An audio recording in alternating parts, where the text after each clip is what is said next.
So welcome guys to the very first episode of the CineMatch Podcast, a brand new podcast where we're going to take two different movies every week and pit them against each other, rating them in a series of different categories, and we're going to take a bit of inspiration from combat sports like MMA and boxing and judge them the way those fights are judged. We'll explain the rules a bit more as we get into it, but joining me for the first episode is my oldest friend, my best friend, Mr. Chris Simpson. Simmer, how's it going? Are you all right?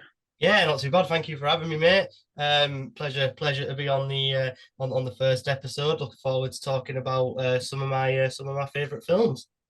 Yeah, it's interesting because obviously we've been friends for a very long time, and we have got a lot of films that we have a bond over. There's a lot of films we watch together. There's a lot of films we quote together. So it's surprising this very first episode, neither of these films are ones that we've ever really spoken in depth about. We went to watch The Dark Knight together in cinema about a month ago, and that was probably the first time we've really ever spoken about it. So it's going to be quite interesting to hear your thoughts in depth as we go forward here about that movie, especially because I know, looking at your shirt, Batman's your favorite superhero character, so you might be slightly biased going forward, but I'm not sure. Yeah, exactly. My partner's because next to my bed in my bedroom, I've got all my Batman pictures. I've got all my graphic novels, all my pop vinyls and stuff like that. And my partner was like, "How are you going to be unbiased?" But I've tried, and I think I've done quite well. I've looked at it subjectively, and yeah, I think there's going to be some interesting scores in there. Yeah, so we both obviously have rewatched both films recently, so we're a bit more clued up because it had been a while since I'd actually seen The Winter Soldier. So I wanted to make sure it was all fresh in my mind before we spoke about it because I didn't want to miss anything out. And they're both obviously great films. I'd say probably the greatest superhero films, both of them. The Dark Knight especially is considered DC's best, and Marvel have obviously been churning out some really good ones over the last few years. But I still think Winter Soldier is held in high regard as one of the best MCU movies. So there's not really two better films to start off with than two of the greatest superhero films, but from the opposite comic book companies. No, exactly. And like I said, they've both kind of got their legacy, and they've both come in a time where maybe in between where there's been issues with particular films, because I think Winter Soldier came after Iron Man 3 and Thor the Dark World, which aren't really considered to be great films. So I think that was very much needed. And I don't think DC was having an unbelievable time when The Dark Knight came out. So I think that kind of propelled them a little bit further and gave them a higher stature in terms of the legacy that they've kind of left behind. Yeah, like you just mentioned there, I think just before The Dark Knight was Superman Returns, which I actually enjoy and think's underrated, but I know a lot of people found it a bit boring. Yeah. And like you said, The Winter Soldier came just after The Dark World and Iron Man 3, so they both came on the back of a lull, as you mentioned. But before we get started on this, I just wanted to talk about the fact that they're both sequels. None of these are original movies. The Dark Knight came as a sequel to Batman Begins, and The Winter Soldier was obviously a sequel to Captain America: The First Avenger. Are these two of the best examples of sequels just taking the original story and just taking it 10 times better? Yeah, definitely. I think they learn from any previous mistakes in the first one. And like I said, Batman, is it Batman? It's Batman Begins, isn't it? Yeah. Yeah, Batman Begins and The First Avenger are fantastic films on their own. They're great, but obviously these two just kind of stand out and stand out from them ones. So yeah, I do definitely think it does kind of go against the grain in terms of second maybe sequels sometimes kind of fall off, and the longer they go they kind of fall off, but I think these two are an exception to the rule. Yeah, so without further ado, let's get started on the very first CineMatch. So just quickly going through the rules a little bit more. As we said, it's obviously taking inspiration from combat sports. And what I mean by that is, if anyone's familiar with boxing or MMA, you'll know that each fight is scored by judges if it gets to a decision. And each round is scored where the winner will get 10 points and the loser gets anything less than 10, depending on how close it is. So regularly, if it's a close round, it's scored 10-9 in favour of the winner. But sometimes if any particular fighter really dominates, then the losing side get like an 8. You almost never see anything less than 8, but I think we'll probably stretch that here depending how big the gap is. Because I imagine with certain films, there will be some sizable gaps in certain categories. So yeah, we'll get started. First of all, I'm going to let you reveal your score first in this category, and we'll we'll alternate there. So you can reveal your score, talk about why I give it, and then I'll reveal whether I agree and give my reason, and then we'll reverse roles in the next category. So first, I want to start with the main character. Obviously, you've got Christian Bale as Batman, your favorite superhero in The Dark Knight, and then you've got Chris Evans as Captain America in The Winter Soldier. So, how did you score it? So this is a one that's probably going to throw you off a little bit, but I personally think to matching up their character to the actor and how they play them, I think Chris Evans is better than Christian Bale as Batman. So I've gone this 10-9 in the way of the Winter Soldier. I just think he's great as Captain America. He's perfect as Captain America. Whereas there's little bits of I'd love to take bits of Michael Keaton, bits of like even Robert Pattinson in new ones, bits of Ben Affleck, bits of Christian Bale, and mold them all into one. But if I was going to mold a Captain America, that's who it is. So yeah, I've gave this in favor of the Winter Soldier and Captain America. That is actually surprising, but also I completely agree. I actually went 10-8 because I've been quite honest to people in the past where I love The Dark Knight, but Christian Bale is my least favorite thing about the film. I'm not a big fan of him as Batman. I think the voice is aggravating. Um, but I think Chris Evans is one of the greatest comic book castings of all time as Captain America. So I actually went 10-8 in his favor there, which is quite interesting. So I'll quickly make note of that. But on a separate note, you just mentioned Ben Affleck. I just watched The Flash last night and seeing him back on screen. It was only for a brief moment, but seeing him Yeah. on screen, it's so good. I love Ben. I think he's one of the most underrated Batmans we've got. Yeah, I think we kind of like really disagree on that one because like you don't like really Christian Bale as Batman, whereas I like really like Christian Bale as Batman, and I don't really like Ben Affleck as Batman whatsoever, but you really like him, so it was kind of the opposites on that. But I think through growing up and kind of taking a step back from the like Christian Bale as Batman and those three films, you kind of realize that it maybe the films did him a lot of justice. Like I know, like let's move on, like completely go off course. There was the Amazing Spider-Man with Andrew Garfield as Spider-Man, and I My thought, favorite Spider-Man. yeah, he was brilliant. He just got let down by terrible movies. So yeah, and I think it's completely the other way around. Christian Bale kind of got propped up by fantastic movies and fantastic co-stars. Yeah, I agree. And like I think with Chris Evans, I think every single movie he is in as Captain America, he is one of the standouts. And I don't think you can have ever been able to say that about Christian Bale as Batman. Don't get me wrong, Christian Bale in general, I really like. There's certain Christian Bale films I've watched where I think is incredible. Like I watched Le Mans 66, I think it's called, the Yeah, Ford versus Ferrari in America, and he's fantastic in that. I'm watching American Psycho for the American first time Psycho. soon. I've not actually seen it yet, but I'm watching that very soon. So yeah, I like him as an actor, but as Batman, it doesn't do it for me. So I had that 10-8. You had it 10-9, which is quite interesting. So that's 2017 across the border. So that's 3 points down for the Dark Knight already, which surprised me because I thought with the shirt, I thought you were going to be all in immediately. But we'll quickly move on then to one that I think is definitive. I don't think there's any even. I mean, there is obviously need for a discussion. We're going to discuss it, but I don't think there's any reason to explain. But that's villain. So I'll go first. I've got Heath Ledger as the Joker versus. See, it's interesting because on the surface you might think the Winter Soldier, but obviously he's not the villain. The villain's No. Hydra. And to put a name on that, I put Robert Redford, who obviously plays the leader. I've gone 10-8 again, but in the reverse, I've gone Heath Ledger's Joker because I mean, I don't know what else you want. I think enough's been said about Heath Ledger's Joker performance over the years. The guy was one of the best performances we've ever seen. One of the only performances that has been nominated for an Oscar and won one in the superhero category. So he's it's incredible. There's not much else I can say about it, but Heath Ledger's Joker is probably the greatest villain performance we've ever seen. So that was an easy choice. Yeah, I've gone 10-8 that night as well. Anyone could do anyone any old guy that fits the bill, any old white guy that fits the bill could play Pierce. I think, like the spearhead of the organization. I feel like that you could have put really anyone in that position and they would have done as good of a job. Whereas I don't think you could have put many people in that position of being the Joker especially in The Dark Knight, and they would have played it anywhere near to the level that Heath Ledger did. So yeah, like I said, I don't even think it's up for discussion or up for debate. If you'd have gone anything other than that, I'd have probably shut this laptop right now. So yeah, no, I completely agree with you there.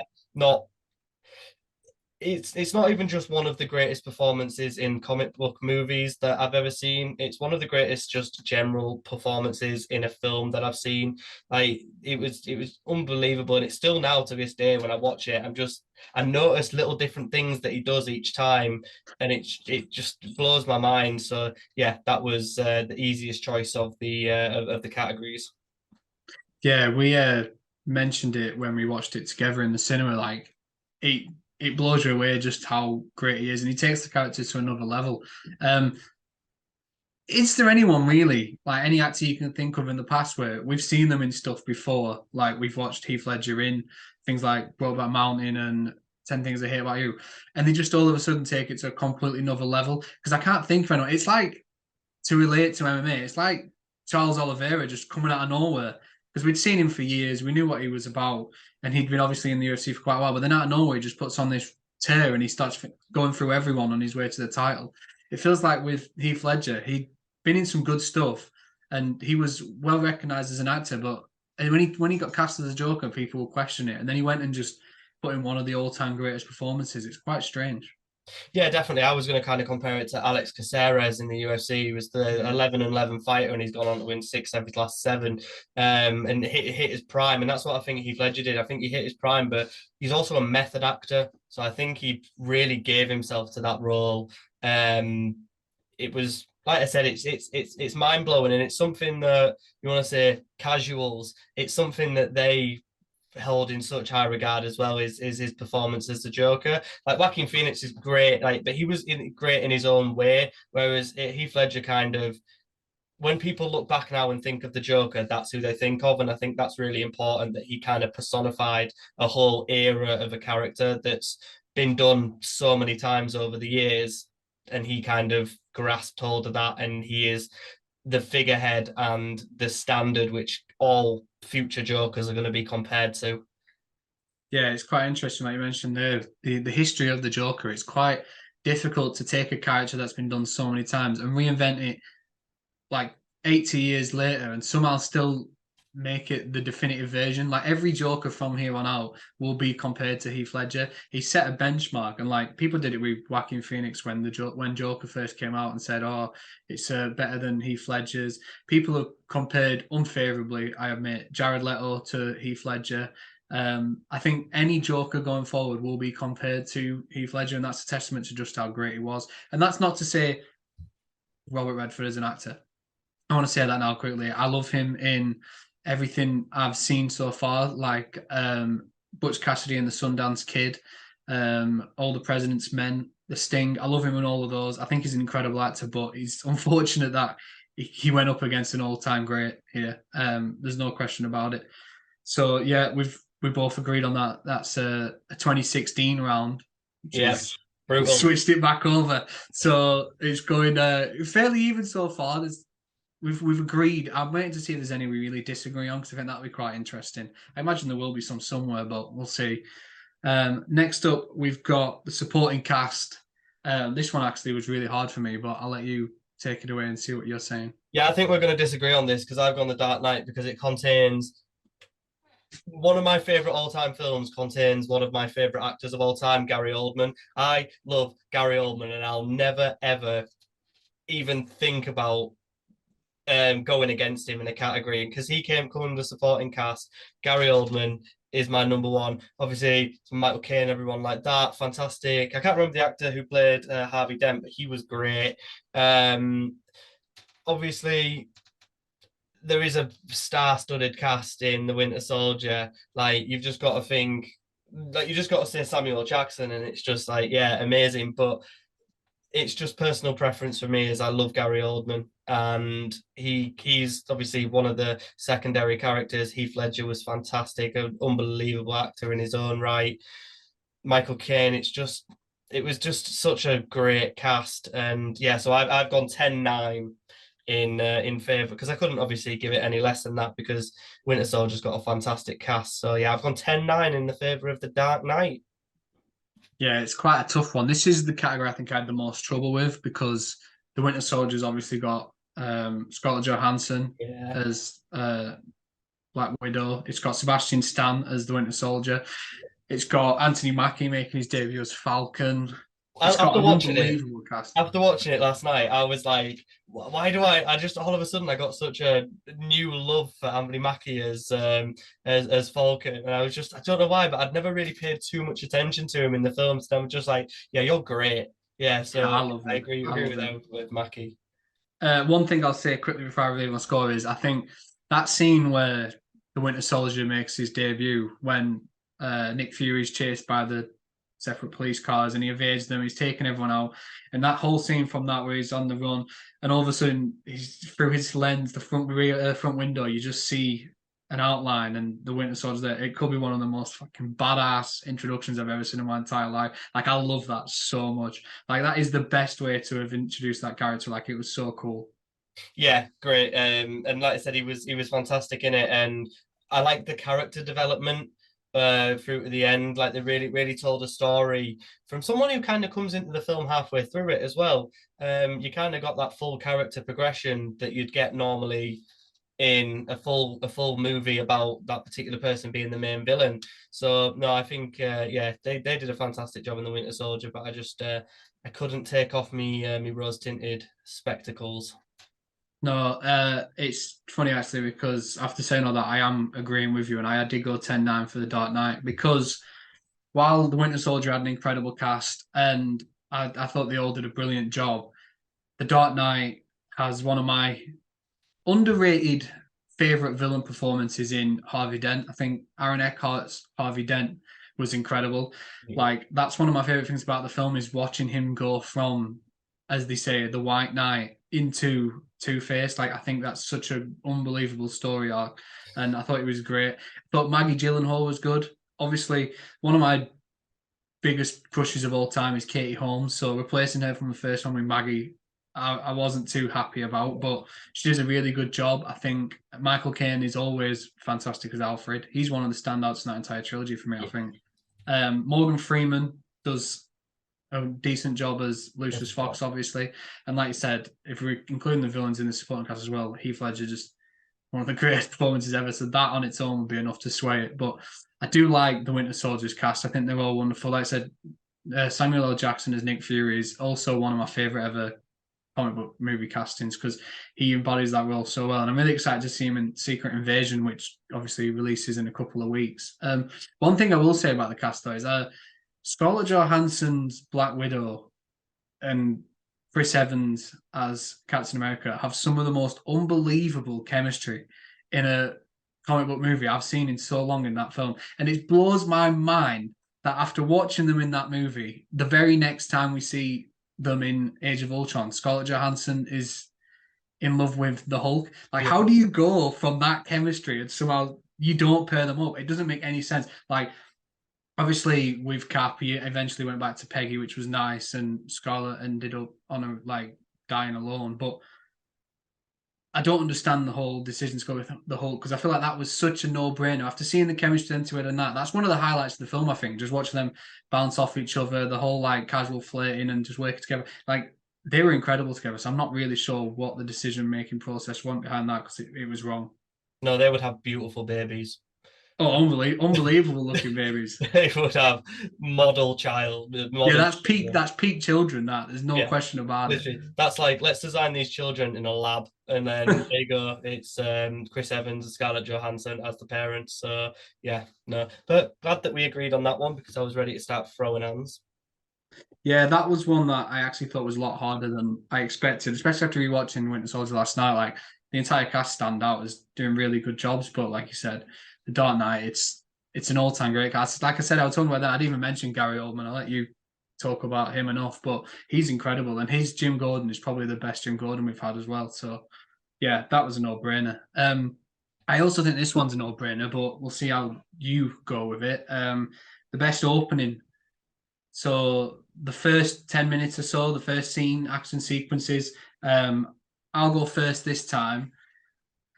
So the Dark Knight obviously opens with the bank robbing scene when the Joker's crew show up and take down the bank. Obviously, we see them all turn on each other before it's revealed it's the Joker at the end. You get William Fichtner just in a great cameo role as the bank manager, just trying to take them on and just getting fucked up, essentially.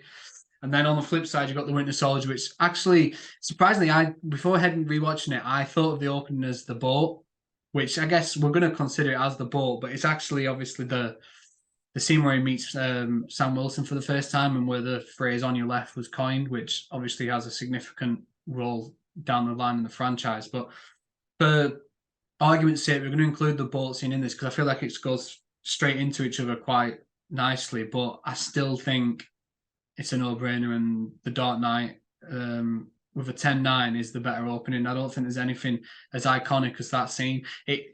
It shows the paranoia in the group, everyone turn on each other, and you're not really sure what's going on until that payoff at the end when the Joker reveals himself and he gives the line, "What doesn't kill you simply makes you stranger." I think it's fantastic, and it was so impressive. And when we watched it on the big screen, just seeing him hit that reveal of him, it's like it gave me goosebumps.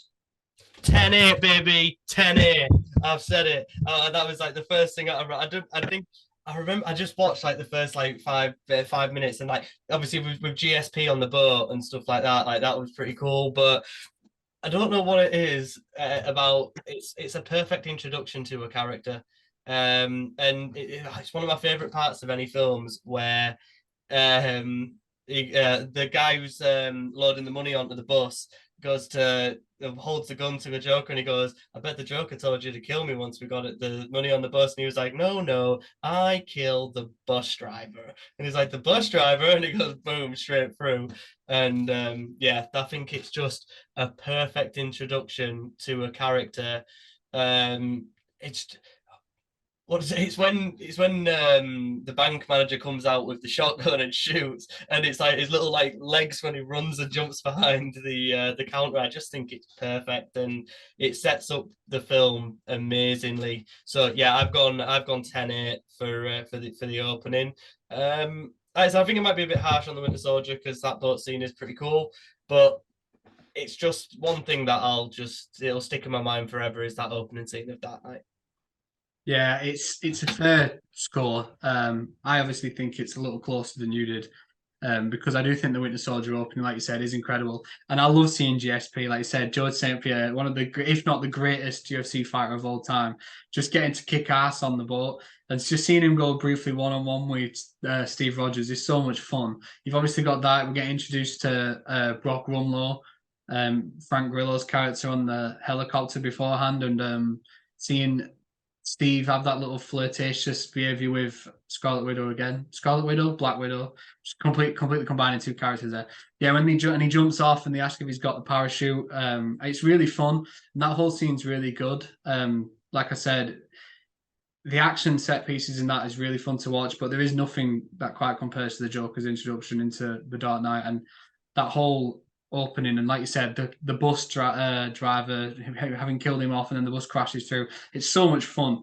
And yeah, it didn't quite compare. So I went 10-9, you went 10-8. So that's a 2017 round, which is quite interesting. Yeah, when you just said then Scarlet Widow, it reminds me of that scene in Friends where Joey's eating the jam and Chandler goes, "Right, Joey, to go from the Xerox place, butt naked, or a big tub of jam." And Joey goes, "Put your hands together." Yeah, it's quite fair actually. Scarlet Widow. I didn't think of that. That's quite funny. Oh man. Yeah, to flip it around now, we'll go with best ending. So I'll let you go first on this one. So this is what I messaged you about last night when I was like, because technically this is allowed in MMA. It's not unheard of, but it is quite rare. Was a 10-10 round because I couldn't give them 9-9 rounds. Obviously, it had to be a 10-10, and I really do enjoy both endings of the films. I love the speech in the at the end of Batman where he's it's not the hero that Gotham not the hero that Gotham needs, but it's not the hero that Gotham needs right now. So, but though the end of the Winter Soldier, I kind of didn't remember it being as good as it was. And I think it just wrapped up the film really nicely. And that I'll consider the end scene where they were taking down the I can't remember what they're called, the heli thingy. Helicarriers. Yeah, the helicarriers. I'll consider that as like towards the ending, and then that fight scene where he's getting shot and he still puts the things back in the cards to shut it down. I thought that was phenomenal. So I've kind of give it a 10/10 on that one because I didn't really kind of want to disrespect either film to their ending. That's fair enough. I didn't expect to see a 10-10. I haven't gone with a 10-10, spoiler alert. But I respect that. I do think they both have unbelievable endings. I've actually gone 10-9 with The Dark Knight, to be honest, because I love the ending to The Winter Soldier and the way it closes out with Steve talking to Sam about the fact they're going to have to find Bucky and saying he's trying to do it on his own, but then Sam saying, I'm with you. And then it shows the little shots of everyone just getting on with life now that Shield's been compromised and everyone knows what's gone on now and things are always going to be different. I love that. I love Nick Fury visiting Steve and Sam at his grave and saying he was moving to, he was going to Europe and asking Steve to go with him, but Steve said no. I love all that stuff.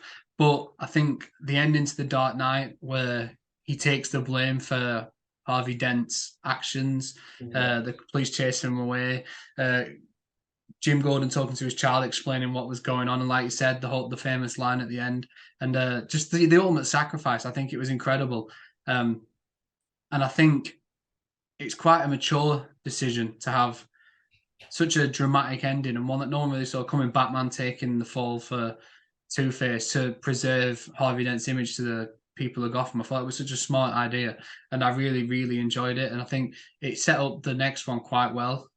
So yeah, I went with 10-9 to The Dark Knight for that reason alone. Yeah, so that's probably the closest round we'll get because I don't think anything else to 10-10. So that's like a 2019. Yeah, I'm not going to argue with you there. Obviously, I could have gone either way, which is why I had to give it a 10/10. Next up, we'll go with the story in general. So the plot, how it all played out. I'll start off. Obviously, the Dark Knight plot is quite a complex one because it starts off on the basis it's a Joker story and it's just about the Joker causing carnage and that's essentially it. But then you dive deeper in and it's about Harvey Dent and his role in Gotham and his mission to try and make the place better for the people that live there and how that goes really wrong and the turns he takes. There's obviously the stuff with Gotham's crime belly, like Salvatore Maroni shows up, who I love that. I love that section of Batman's like mythos. I love all the stuff with the mafia and like the crime families. I love that stuff. So it's nice to see that stuff like really focused on for a bit. But then on the flip side, the Winter Soldier, you've got Hydra and how that has been secretly operating under the guise of S.H.I.E.L.D. for like decades upon decades, and the re-emergence of Bucky Barnes as the Winter Soldier. And I think with all the paranoia and people not knowing who to trust, that there's even a bit early where Black Widow looks at Captain America and is surprised, like, what was Nick Fury doing in your apartment? It's like they don't even trust each other at that point. No one knows who they can turn to. And it's such an interesting take on a superhero film that it was hard because I love The Dark Knight and Two-Face's downfall is one of my favorite arcs in any superhero movie I've ever seen. But I actually went 10-9 in favor of the Winter Soldier because I just think the whole paranoia and Hydra being revealed to have been operating all this time and S.H.I.E.L.D. being corrupt, I just thought it was so good. And it was different to any superhero movie we'd seen at the time. Like spinning on its head and giving us like a genuinely thrilling spy version, like an espionage thriller. I just thought it was such a different take and it's a breath of fresh air. And even now, like I watch it doesn't really feel like I'm watching a superhero movie, and it certainly doesn't feel like I'm watching one from the MCU. It's like worlds apart from like Thor Ragnarok and all the later ones that really, really hone in on comedy. Like there is funny moments, but it's just different to anything else we've seen in that franchise so far. So I had to go 10-9 in favor of the Winter Soldier. Yeah, So I think this is the first one that we're gonna really disagree on, because whilst I really do enjoy the Winter Soldier as a story, and I think it was really well told, and I remember the first time watching it and being like, oh my god, I didn't expect obviously like Shield to be that corrupt and working under the Hydra banner. I just think the levels and the different levels to the story of the Dark Knight, and it feels like to me when I watch it like the Joker's telling a story, like because every scene that he's in, he's kind of like a storyteller. So I think that I think it was just and it's captivates me so much. That whole movie from start to finish just captivates me so well, and I feel like it flows together really well. And whilst there's lots to keep your interest, there's not too much happening at once. And I felt like maybe sometimes in the Winter Soldier there was a little bit too much to going on for me. Obviously, I prefer DC as a rule because I feel like it's more real life as such. But no, I've gone completely the opposite way, but I've only gone 10-9 because like I said, the Winter Soldier was a great story in its own, but I couldn't turn my back and give a story score against one of my favorite films of all time.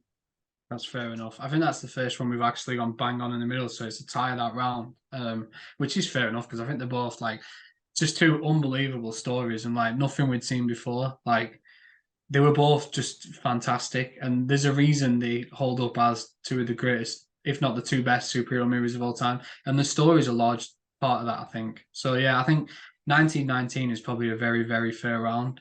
Um, Next up, I'm going to switch it up a bit, and this is only a category we added at the last minute. We wasn't really going to do this, so there's not been much time to think about it. I haven't got a score in mind, even as I'm speaking now. Like it's going to come to me as I'm listening to you, I hope. So we're going to go with the best like costume slash makeup, so like the best superhero outfits, the best special effects, the way the characters look. Obviously, you've got the Joker and how unique he looks compared to every other version of the character we've seen before him. You've got Batman's costume. You've got Captain America's on the flip side. You've got the Winter Soldier on the flip side. But then you've also got things like Two-Face ones. Harvey Dent is essentially fucked up. So I'm going to let you go first, and then just let us know what you got. Yeah, so I was thinking about this in the gym, and we've had some shitters of Batman costumes and attires. Like we had George Clooney's nipple batsuit. We had, and I'm sorry, I'll hear nothing bad about that. The bat nips. yeah, definitely not. And then we had, I couldn't stand Ben Affleck's Batman suit. I thought that was That's horrendous. crazy to me because I think that's the best one we've seen. Oh, you're just no. And then obviously 66 is iconic in its own right, but it's ridiculous. And I just think that the Christian Bale batsuit was just phenomenal. It was so sleek, it was simple, wasn't a lot going on. And then the Joker outfit is amazing. I've actually got Red Dead Redemption 2 online character that I've dressed up like the Joker. He's got like a purple overcoat on with a green tie, a green waistcoat and a green tie. And I just think the costume design and like you said, alluding to the Harvey Dent when he became Two-Face, the makeup and the CGI and that was second to none. I don't think I like Captain America's new suit. I think I like his original suit. I just think it's just so iconic. His new suit. But I've gone 10-9 in favor of the Dark Knight just because it's my favorite bat suit. It's the Joker's outfit is iconic and always will be iconic. The Harvey Dent makeup's great. Michael Caine always looking sharp.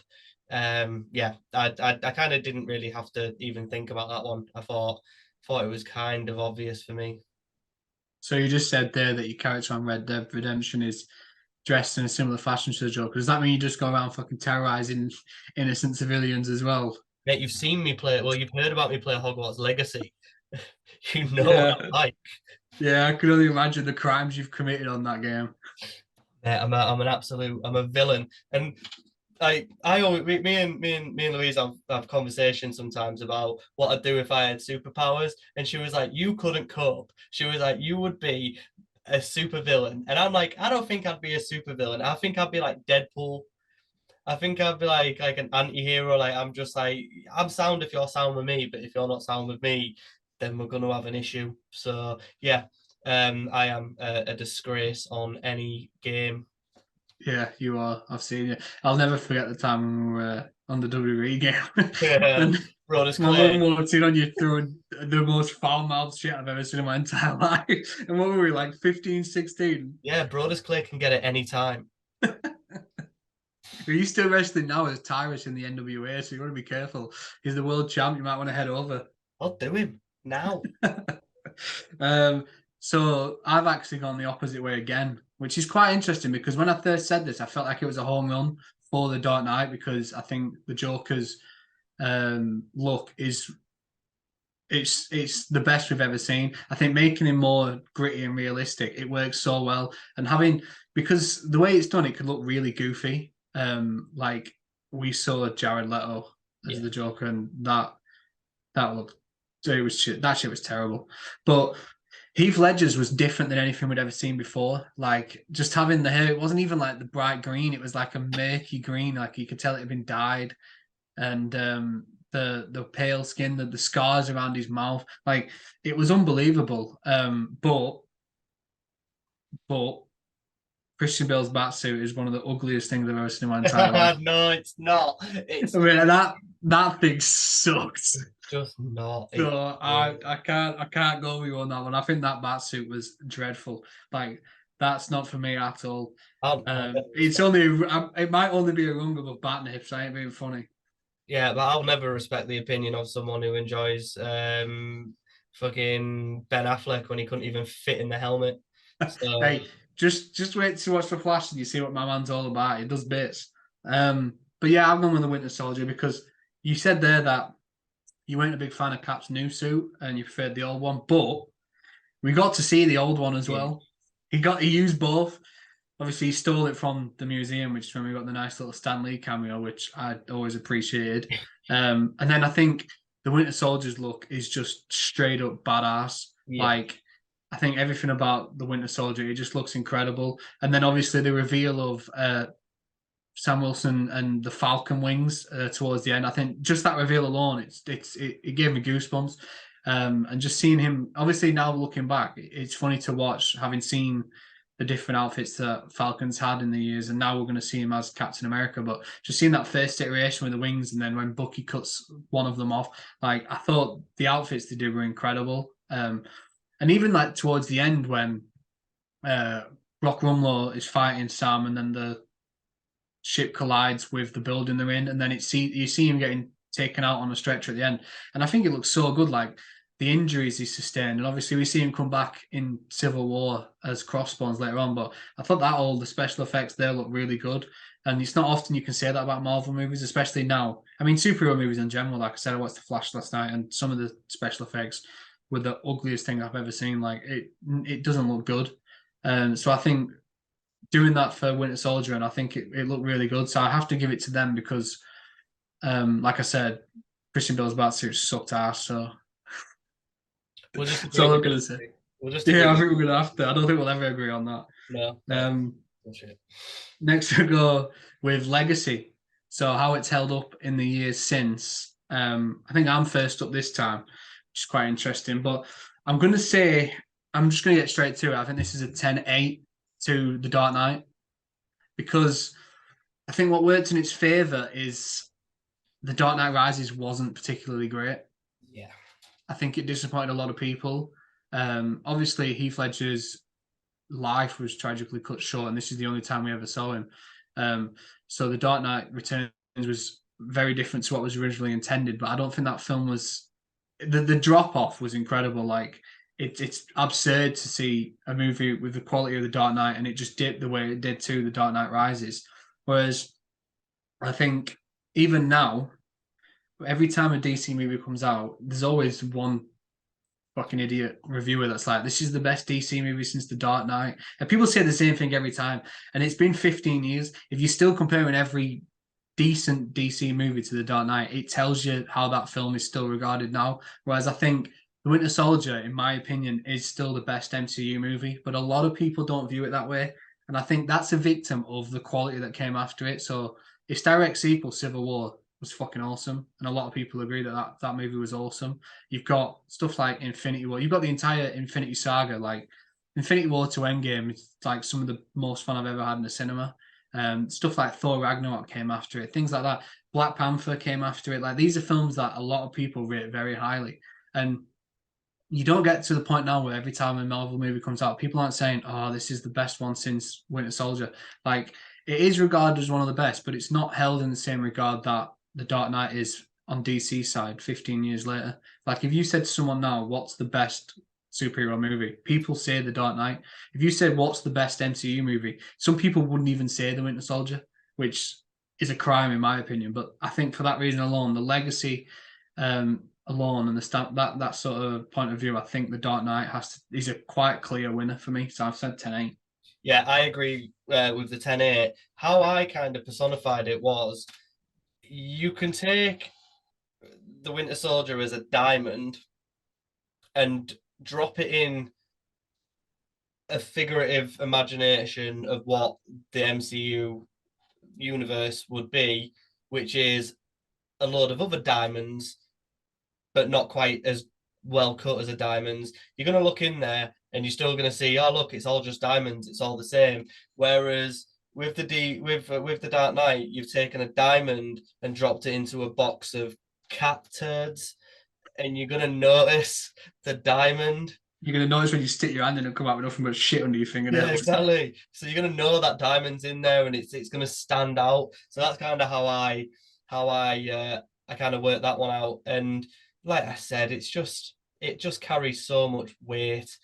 Like I said, I love Captain America, and I love the MCU universe, but there's a reason, and it's ever since I was young and what's kind of captivated me. And I've got like all this sort of stuff, even in here. Like I've got like my Batman heads, I've got Batman stuff on the walls, and nothing. I've got a Captain America pop vinyl upstairs, but I've got a Vince McMahon pop vinyl upstairs. So Well, it you makes, don't yeah, want to get rid of that, pal. yeah, in it, yeah, that's ropey. I'm not But sure that'll fetch much money.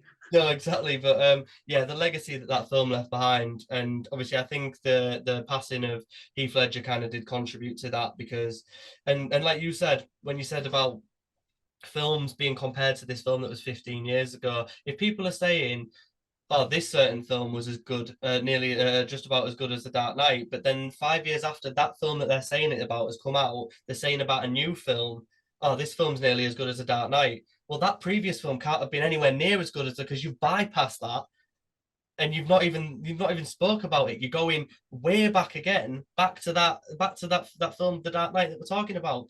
So I just think it's incomparable, and I think the Winter Soldier is kind of a victim of the success of the rest of the films around it, whereas the Dark Knight is a benefits from a few films that have kind of not lived up to expectations. Yeah, I don't want to put anyone on blast, but I have a few friends that when Joker came out were like, "Oh, this is the best film since The Dark Knight. Joaquin's just as good as Heath." And I was like, "Fucking give it a rest with that." Everyone says that. I mean, when Zack Snyder's Justice League cut came out, people said it then, "Oh, this is the best thing since The Dark Knight." People said it about James Gunn's Suicide Squad. I even saw initially people said it about um, The Flash. Those reviews have dropped off massively now, and people are actually more in the middle with The Flash now. But everyone, it feels like almost every single DC movie which has people that enjoy it will write a review saying it's the best one since The Dark Knight, and it's absolute horseshit. Let's be honest. There hasn't been a DC film that's come close to The Dark Knight, I don't think, and that's tough for me to say as a Superman fan. Superman, obviously, as you know, is my favorite hero. Batman's top three, but Superman's number one. So to sit here and say that after we've had two Superman movies and then a Justice League movie which features Superman heavily, I'm not talking about the Justice League. That shit we pretend that doesn't exist. But like, so to have three different movies that feature Superman and to still say none of them even come close is tough, but it's true. And I can only hope that in the future we do get a movie as good as The Dark Knight, because it just means we're getting something unbelievable. But right now, as things stand, we haven't, and I think it still holds up to this day for that reason. Whereas, like we said, the MCU has turned out some really, really good stuff in the aftermath of The Winter Soldier. Like I said, its direct sequel, Civil War, I think it's incredible. Like, I think that's a really good movie, and it's action packed. The story of Cap and Bucky versus Iron Man is incredible, and people are still split on that to this day. Like, some people are on one side, some on the other, even now, 7 years later. So, like, it doesn't, the legacy is nowhere near as grand, I don't think. So that's an easy round. Like I said, 10-8, and I think you said 10-8. So that's the joint most one-sided round we've had so far. Next up, we'll go with, we've only got 2 categories left now, actually. Surprisingly, it feels like we've raced through them. But first, we'll go with the best action set pieces. So, like the sequences, the fight scenes, all that sort of jazz. The way it looks, the stunts, and just like the hand-to-hand fight choreography and stuff like that. I'll start because I believe you just started. Or did I just start? Did I just do the last one? Yeah, you did the last one. Switch it around then, you go. Yeah, I think this is going to surprise you. I went 10-8 for The Winter Soldier. Yes, you did. So did I. That is clear as day to me. Yeah, it is. I remember watching it last night, and I was just like, these fight scenes are fantastic. Like, obviously being a martial arts fan and seeing Rush. Yeah, and seeing GSP throwing those like turning side kicks and stuff like that, it was just like amazing. And like the switch body kicks, and it's fantastic. And then even the more ostentatious fight scenes where Cap's launching his shield about, and the fight scenes and the action scenes in that are just a second to none. Whereas I think the Dark Knight's a bit more realistic, as say that would be what a realistic fight scene would be. But at the end of the day, most of the time I'm not watching a film for realism, especially like a superhero film. So yeah, I think the Winter Soldier kind of takes it hands down. It's not really much of a debate to be had there. No, I completely agree. And just on a quick side note, like we just mentioned, obviously GSP's in it, but I love that there's 2 references to the UFC in this film. There's obviously GSP, and there's a bit when Cap goes to see Falcon when he's leading those therapy sessions, and Falcon asks, "Are you thinking again now?" And he says, "I don't know what else I'd do." And Falcon says, "Then what about the Ultimate Fighter?" Like, yeah, let's get it. Get Steve Rogers in the Ultimate Fighter. I want to see that. I want to see him fight just everyone, because I think if you talk about juice to the gills, that's like Steve Rogers and Vito Belfort. I don't know which one is the most juice fight I've ever seen in my entire life, but it'd be fucking awesome. I love the UFC references. Yeah, it's great, and they're just like I said, even like Black Widow's like fight scenes, they're fantastic. Falcon's like fighting when he's in the suit and he's like 2-footing people out the sky. I just, like I said, there's no debate there.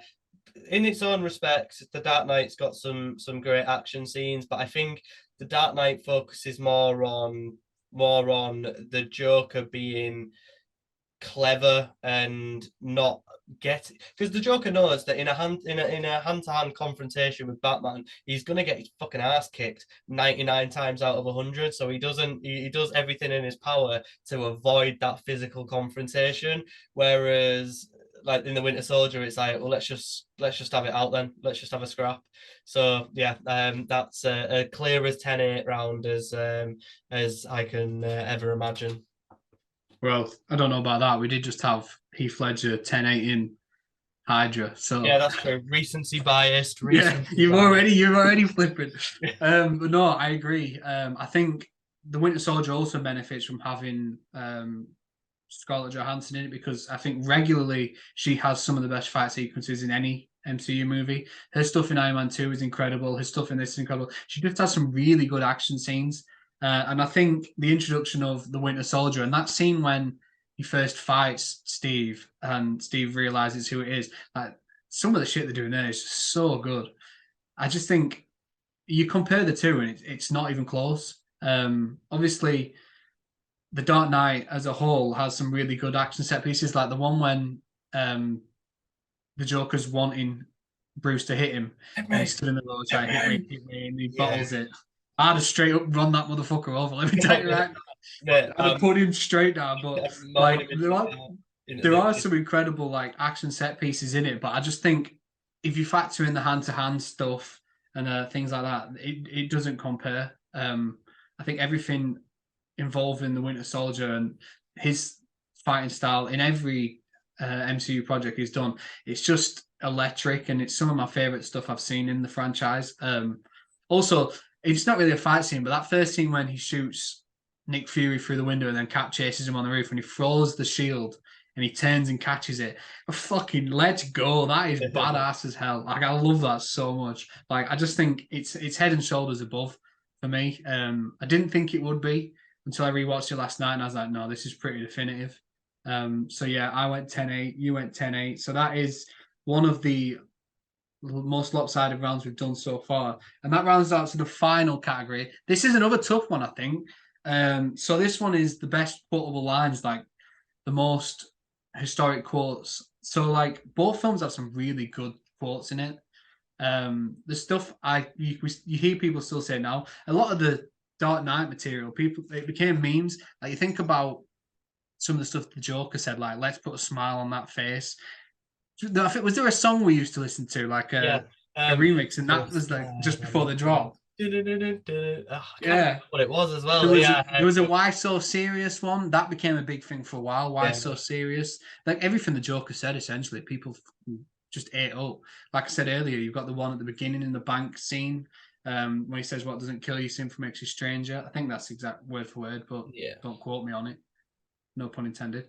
But then you've also got things like, and this one is probably the biggest one it did, and I still see this used to this day, is you either die a hero or live long enough to become the villain. Like, Harvey Dent is just spitting fucking straight up fire. Yeah. Like, what a quote. And it's not even the only Harvey Dent quote. Like, what is it? The night is darkest right before the dawn. Like, this guy is just give me a book of Harvey Dent quotes, is what I'm saying. That's all I want. And like, on the flip side, there are some really good quotes in the Winter Soldier. Like I said, the opening one on your left, like, it's simple, but when you think about it and look at it now in hindsight and what we saw from Endgame, when they called back to it right before everyone came out of the portal, and it was incredible, and it's one of the most celebrated moments in the franchise. Like, stuff like that, it's hard to equate it because, like I said, on your left, it's such a simple phrase, but it meant so much in the long run. Then you've also got like my favorite is the elevator scene when obviously Steve's watching everyone get in and he's like, "Oh fuck," and he's like, "Before we get started, is there anyone that wants to get out?" I think that is such a badass line. Yeah. Like, he's like, "I'll spare some if you want to just go now, because I can't be asked." I think that's incredible. I'm just thinking of some on top of my head now. You've got the one where he first says Bucky, and the Winter Soldier attention was like, "Who the hell is Bucky?" I think that's badass. There's the one when he's fighting in the lift and Brock Rumlow's like electrocuting the shit out of him. It's like, it's not personal, and then he beats him up, and when he stood over all the unconscious soldiers, like, it kind of feels personal. It kind of felt personal, yeah. Yeah, so that, and then I think probably the most emotional one is it's called back. We first see in a flashback. Bucky says it to Steve after a family funeral. I can't remember if it's his mum or his dad, which is bad because I watched this film last night. But Bucky says to him, "I'm with you till the end of the line." And then later on, Steve tells Bucky he's going to have to finish him in the fight because he's with him till the end of the line. That little callback, I think that's a really nice line. So I think both films have some incredible, incredible quotes, and ones that people still use to this day. But I think The Dark Knight takes it.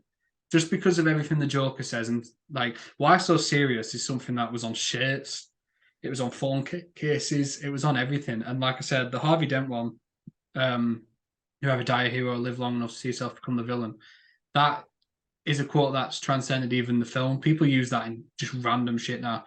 Like, it's not even related to that film anymore, and I'm pretty sure that's where it originated from. Harvey Dent just being wise as hell. So yeah, I think I'm going 10-9 for The Dark Knight, but it was close because, like I said, there's some really good ones in The Winter Soldier. Yeah, I went 10-9 for Dark Knight as well, because I remember watching it last night and like, even when he's gone to see Peggy and she's like, "I'm really sorry that you never got to live your life because of how much he had to give up to kind of be this hero. Even that's something that kind of resonates with me as a fantastic quote. And even Stan Lee's quote where he goes in the room and he sees that the Captain America suit's there, and I can't remember if he says, I'm gonna He's get gonna fired. get fired. Yeah, I'm gonna get fired. Yeah, I thought that was great. But I quote, yeah, I'll be surprised if there's a week that goes by where I don't quote something from The Dark Knight. So yeah, it's kind of, and that goes back to like legacy. I think legacy and quotable lines kind of match into each other. I think they're synonymous with each other. Is quotable lines and legacy, because I feel like if you don't have a lot of quotable lines, you kind of lose a little bit of legacy because people stop referring to you, and stop obviously quoting those lines, which means the film eventually will fade out. And I don't think that'll ever happen with The Dark Knight. I think that'll be timeless quotes that we've got there. So yes, 100% agree with you there. That's something you mentioned there. Like the whole films need to have like those quotable lines to really stand the test of time, and that's true, really, because you think about some of the films we love, ones that we share, that we've bonded over like hundreds of times, and sometimes the quotes we just randomly say. Like the best example is when we went to Comic-Con. That's what it is. Dicks cannot help their smoke. That's what it is. Yeah, that's the like just having those sorts of things where you can just say it and you know what it's from and you laugh. Like it's what you need to help, like you said, build a film's legacy. And I think The Dark Knight has them in spades. Like I said, anything the Joker says is probably a quote like that people use. Like everything he says is just on point. And like I think for that reason, while there are some good ones in Winter Soldier, it is why it punches it above for me. Because yeah, there's nothing more fun than just quoting old movies, and that gives you so many different options to choose from. No, exactly. One of my favorite parts of which is kind of underrated quote, when Joker's burning the money, and he goes, "It's not about the money." He's like, "It's about sending a message," and I just think that's perfect, and it so epitomizes what he is. He doesn't give a toss about the money or anything like that. He just, like he says he's an agent of chaos. Like that's all he cares about. So yeah, I think there's like I said, harsh probably on the Winter Soldier, but when you're up against a film that is as quotable as The Dark Knight, you can't really expect to do Yeah, that. there's even the one where it's like, "Kill you? I don't want to kill you. I don't. What would I do without you?" Like You to the Batman. It's yeah, so you, good. you complete me. Yeah. Yeah, No. the Joker alone, his entire dialogue could just make up the best quotes. Oh, the Batman bit where he's like, "Oh, you got a little bit of fight on you. I like you. You got a little bit of fight in you." And then Christian Bale goes, "But you're gonna love me." And then just starts like, "Yeah, that's great. That bit." Yeah, apart from it's Christian Bale's shitty ass croaky voice. Yeah, yeah. It's his 66 a day voice. Yeah, he literally sounds like he's been pure, pure tar in those lungs. Yes. It's terrible. But that completes it, I think. We'll just have to take a minute here to tally up the score before we reveal the winner. It's a lot closer than I thought it was going to be. I expected it to be ridiculously in favor of obviously the one that I thought, but it was a hell of a lot closer. And when I was totaling up the scores at the first, I was getting a bit worried. I was like, "Oh no, I've gone against everything I believe in." So yeah, I'm surprised it was so close for my scores. Yeah, I think that's something that surprised me as well because, like I said, I thought your scores as well would be very one-sided. I mean, you came in here wearing the Batman shirt. I thought, oh, fuck, this is going to be very, very easy for you. But I'm surprised at how generous you were towards the Winter Soldier, and I think that's a testament to how good both films are. I'm a professional. Yeah, I'm sure you are. I'm not. That's why I'm still trying to count this, but I keep getting distracted because I'm a man that can't multitask. It's fine. I'll just freestyle, mate. 27. Oh, there's and I'll just kind of go testament to the Winter Soldier. It's made me decide to start watching the MCU films in Chronological. chronological order. Shit the bed. He says he's a professional and then can't say a word. start watching them in order, starting tonight. It's going to be weird watching the first Avenger tonight. It's going to be strange watching that film after I've just watched the sequel yesterday. But yeah, watch that, and then I'm going to watch Captain Marvel, and then Iron Man. So yeah, it spurred me on to watch all them again because it's been years since I've done that. Yeah, so what order are you watching it again? Chronological. I've got my score added up finally. Okay. Do you want to go first? Yeah, so I have scored it 96 to 91 in favour of The Dark Knight. That's interesting. I've actually gone similar, but it's a little bit closer. So I went. Actually, no, it's not. It's the exact same score. See, Yeah, I hadn't written down my supporting cast. I think that's where I went wrong. The supporting cast, I hadn't written my scores down, but I went 10-9 in favour of The Dark Knight, and I have written down here 85-82. So add them up. Actually, it's 95-91. yeah, 95, 91. Hang on, how have you done that? Oh, because it'll be different because we've give some 8s and some 10s and stuff like that. So yeah, so as I would probably expect, The Dark Knight has prevailed, but Yeah, the you very can't. first winner of the CineMatch Podcast is The Dark Knight, but it was close. Yeah, a lot closer than I I thought. thought it was closer than it would be. Yeah, I think Winter Soldier held its own because they're just both fucking awesome. There's nothing else you can really say about it. I mean, there is because we've just spent an hour saying other things about it, but I think those two films for me are the two greatest comic book movies of all time. So it was quite fitting to do them today. Especially, I don't know if you knew this because I obviously gave you a list of films to do, and you chose to do these two against each other. But today, the day we're recording, just by coincidence, is the 18-year anniversary of Batman Begins being released. Oh shit! Really random. Don't know. Cool. I didn't plan that. I just saw it earlier when I was scrolling through social media, so that's quite fun. But yeah, that's it. The Dark Knight wins. I'm going to be honest. I had a great time discussing that. I had a really fun episode with you. So thanks for coming on, Simo. First of all, where can any listeners find you if they don't already know you? Which I imagine a lot of them will, because they'll be If you like MMA in general, I kind of focus a lot on the regional scene, which I feel is a really undervalued and underappreciated scene, the UK regional scene, which is where all our guys like Leon Edwards and stuff, and they all came up through this scene. They all fought in the promotions that I spend all of my weekends at. I've got the MMA Mindset podcast. I've got a load of content coming up over the week. I've inundated myself a little bit with it. I've got an interview with Charles Joyner, who made his pro debut. I've got that coming out on Saturday. He's a 1-0 as a professional MMA fighter. He's 15-2 as a pro kickboxer. One of the best kickboxers coming over to the MMA scene. I have next Friday, my interview with James Dixon, pro fighter, husband of Melissa Dixon, who's in the UFC now. That's going to be a corker because I know he's got some things to say, and he doesn't wrap stuff up in cotton wool. So that's going to be a great episode. And then I've got the FCC Full Contact Contender review coming out with Cal on the on Monday night. So that's going to be great. Got loads of content coming out. So yeah, just the MMA Mindset on Instagram, the MMA Mindset on YouTube. So what? Obviously, you said you've got a few things there, but what day do you usually? What's your schedule like? Because obviously you've got extra stuff, but when you've obviously got the one regular show a week, so what's your schedule? If anyone wants to check it out, my schedule, I'm going to two episodes a week now because I've got about 4 weeks of people wanting to come on. I'm getting fighters reaching out to me wanting to come on the podcast, which is fantastic.